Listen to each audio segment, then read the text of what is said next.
Messieurs, dames, bienvenue à bord de ma capsule de ce jour du 20 septembre 2025. Et le dossier sera plus précisément à propos de la création de la Cour pénale du Sahel et de leur retrait, c'est-à-dire des 3 pays confédérés, de leur retrait de la Cour pénale internationale. Bien, mais avant le vif du sujet, permettez-moi que je vous annonce à regret l'arrestation de Madame Marguerite Nyakade, la belle-sœur de Faure Gnassingbé, et de son fils, donc en gros du neveu. Ensuite, Amron, semble-t-il, a été arrêté pour la 2e fois en moins de 3 mois. Et voilà la situation en gros à l'heure actuelle au Togo à la fin de cette semaine. Sans plus tarder, nous allons aborder donc le dossier du jour et je vous amène tout de suite d'abord la première page de garde que vous voyez si bien. Il s'agit donc de célébrer l'anniversaire de la création de l'Alliance des États du Sahel, à savoir le Mali, le Burkina Faso et le Niger. C'était donc le 16 septembre 2024. Un an. Ils sont encore tout jeunes. Mais ils font de bonnes choses. Ils font de très bonnes choses, dont nous parlerons certainement après. Et la création de la CPS et des droits de l'homme fait partie de cela. Sans plus tarder, allons écouter le ministre d'État donc du Niger, où se tenait l'assise des 3 ministres des Finances, en présence d'autres autorités. Écoutons attentivement. Et le droit de l'homme, CPSDH, et une prison de haute sécurité qui vise à affranchir nos pays du recours aux instances juridictionnelles internationales.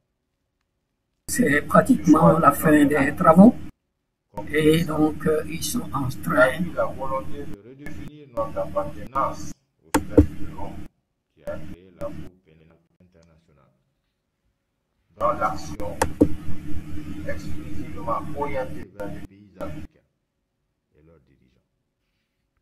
Cette Cour, souvent sans aucun élément probant, et toujours sur le motif souvent fallacieux, violation grave et massive. Le ministre du Mali, du Burkina Faso, le ministre de la Justice, de Niamey, du Niger, et le ministre d'État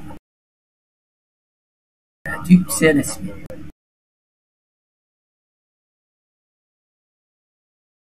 Cette conception de la justice pas la nôtre. Dans les valeurs universelles, l'ensemble est devenu de avec satisfaction que la région de Bamako a également reconnu toute la Cour internationale l'audience des personnalités de la justice, etc.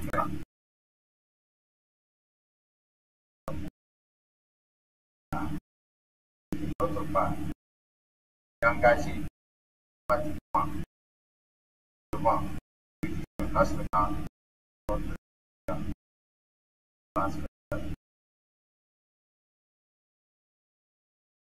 l'organe de presse également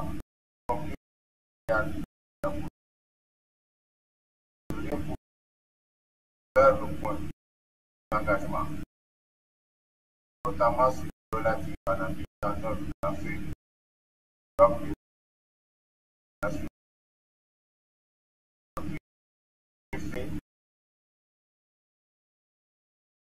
d'engagement vers avancer notre nation.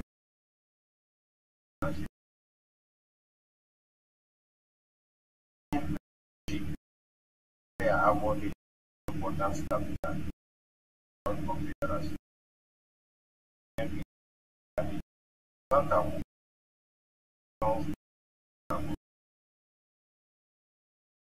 Bien, voilà donc un des projets et je vous amène donc ici.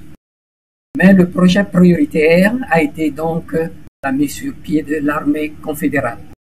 Donc derrière nos trois leaders, vous voyez donc cette armée qui est mise en place, je crois d'à peu près 5000 hommes, qui doit couvrir une distance très énorme.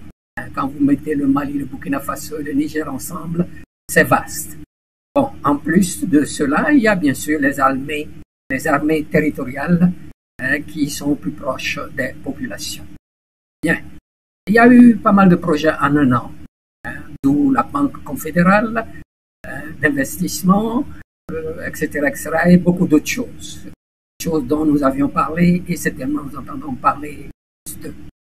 Bien, mais le dernier projet lancé vraiment est le retrait, la création de la Cour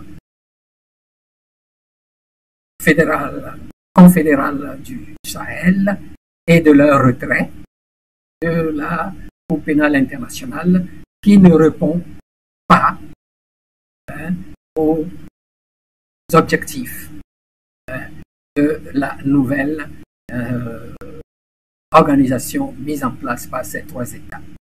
Et j'ai préparé spécialement, comme d'habitude, je me suis posé des questions. Et j'ai préparé donc un dossier là-dessus que je vous soumets à votre appréciation. Alors, je vais centrer. Retrait de la Cour pénale internationale de La Haye et création de la Cour pénale de la Confédération des États du Sahel. Je me suis posé deux simples questions pour en savoir plus et je les partage avec vous.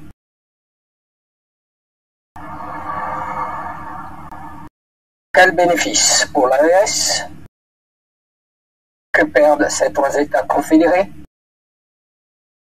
en matière juridique? La première, quel bénéfice pour l'AES?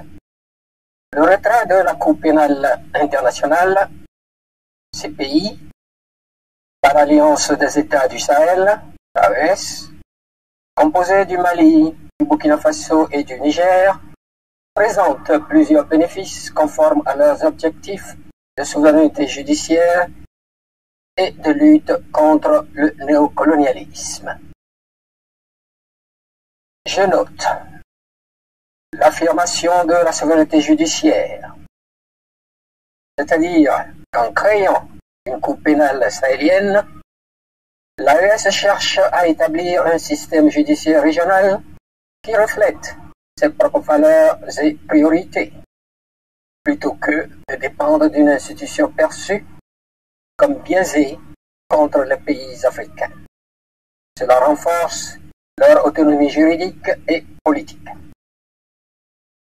Ensuite, le contrôle sur les poursuites judiciaires. Ces États peuvent éviter des enquêtes ou des poursuites qu'ils jugent injustes ou politiquement motivées.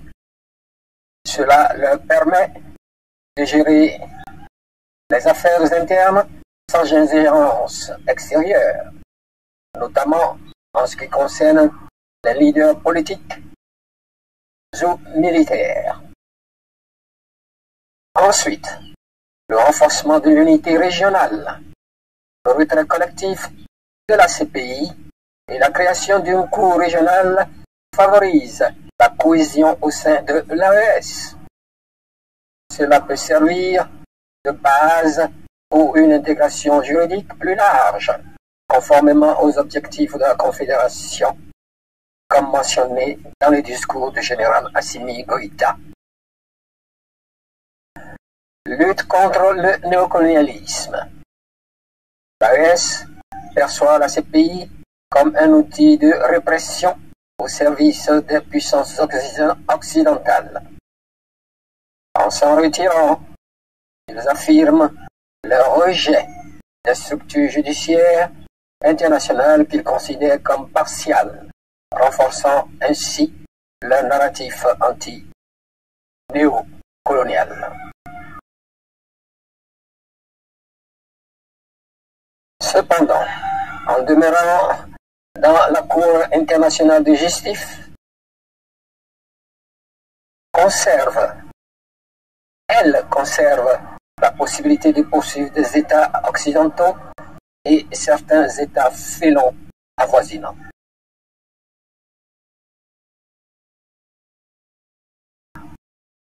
D'ailleurs, l'intention est bien annoncée.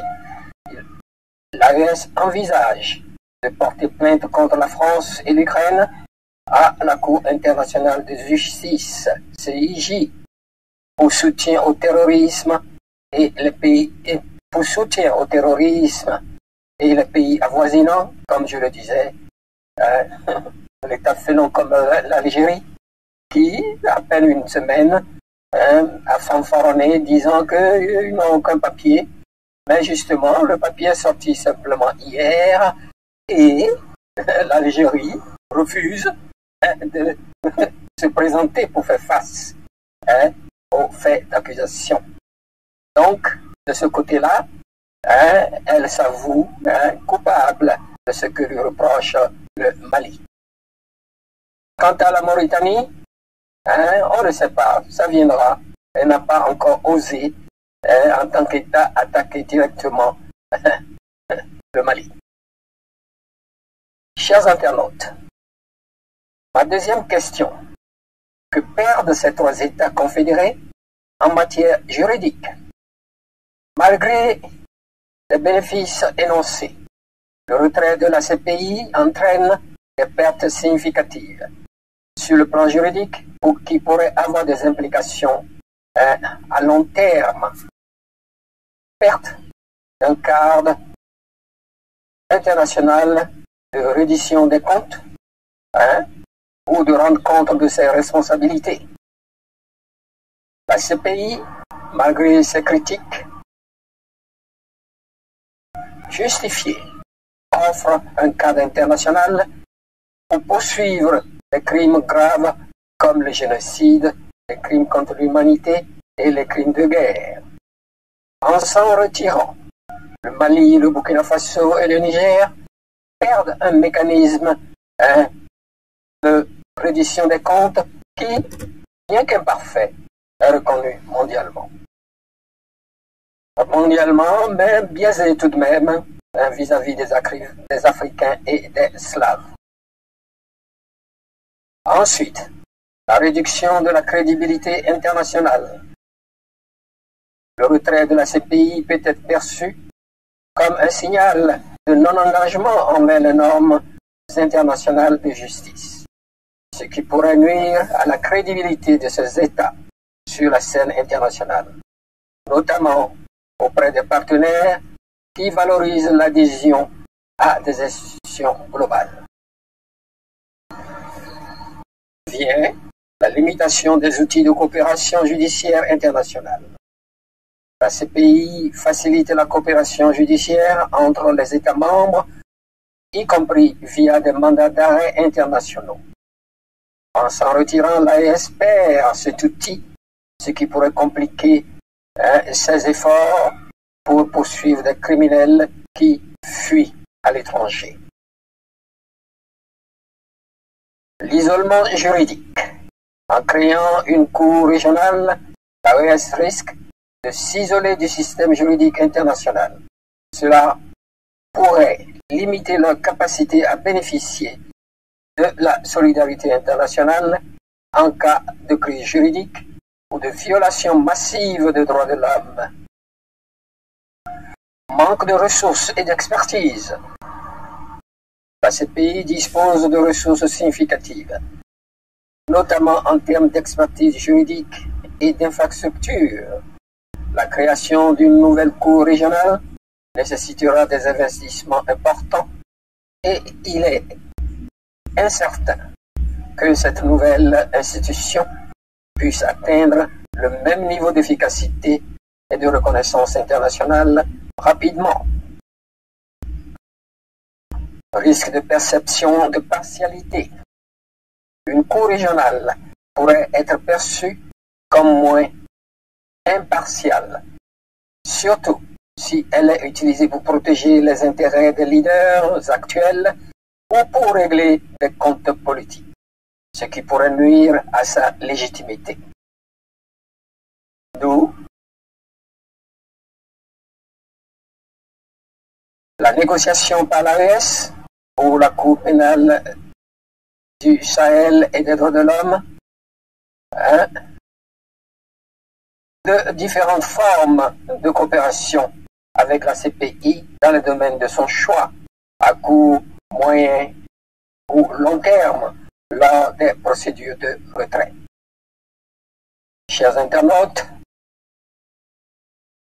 je conclus en disant que le retrait de la CPI offre à l'AES une opportunité de réaffirmer sa souveraineté et de construire un système judiciaire conformément à ses priorités, mais il entraîne également des pertes significatives en termes de crédibilité internationale, de coopération judiciaire et de ressources.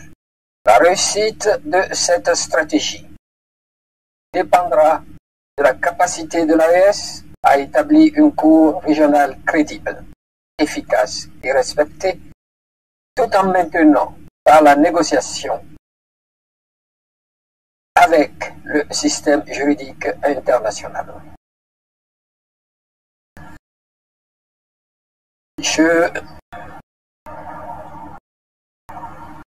Chers internautes, qu'en pensez-vous? Merci de m'avoir écouté jusqu'au bout. Appuyez sur le pouce vers le haut et à plus tard pour un prochain dossier. Bien, vous avez donc écouté ce dossier que j'ai pu préparer très rapidement. La semaine a été fournie en informations, en événements, surtout en prélude, je vous ai annoncé les arrestations abusives d'autres personnes. Il paraît qu'il y a d'autres également qui sont arrêtés. C'est cela le document.